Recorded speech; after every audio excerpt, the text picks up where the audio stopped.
जब भक्तों पर संकट आया, तब मां कात्यायनी ने प्रकट होकर अधर्म का अंत किया। वीडियो पसंद आए तो लाइक, शेयर, सब्सक्राइब करें। प्राचीन समय में एक महान तपस्वी ऋषि थे, ऋषि कात्यायन। वे मां भगवती के परम भक्त थे। उनके मन में एक ही इच्छा थी कि मां स्वयं उनकी पुत्री के रूप में जन्म ले। इस इच्छा को पूरा करने के लिए उन्होंने वर्षों तक कठोर तपस्या की।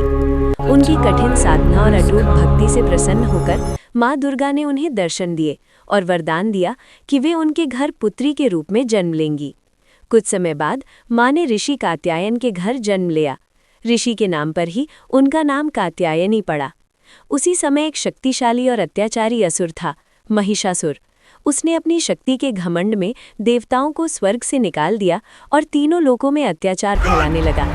देवता भयभीत होकर इधर-उधर भटकने लगे। तब सभी देवता एकत्र होकर मां भगवती की शरण में गए और उनसे प्रार्थना की कि वे इस दुष्ट असुर से उनकी रक्षा करें। देवताओं के तेज और शक्तियों से एक दिव्य रूप प्रकट हुआ। यही मां कात्यायनी थी। मां कात्यायनी ने सिंह पर सवार होकर युद्ध के लिए प्रस्थान किया। उनके हाथों में विभिन्न दिव्य अस्त्र शस्त्र थे। महिषासुर और मां के बीच भयंकर युद्ध हुआ जो कई दिनों तक चला।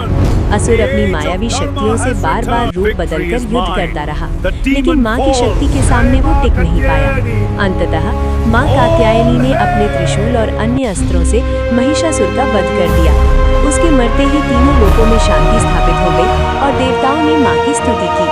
भक्ति संदेश: जो भी श्रद्धा और सच्चे मन से मां कात्यायनी की पूजा करता है, उसकी सभी मनोकामनाएं पूर्ण होती हैं और जीवन में सुख शांति आती है। जय माता कात्यायनी देवी सर्वभूतेषु शक्ति रूपेण संस्थिता। नमस्तस्यै।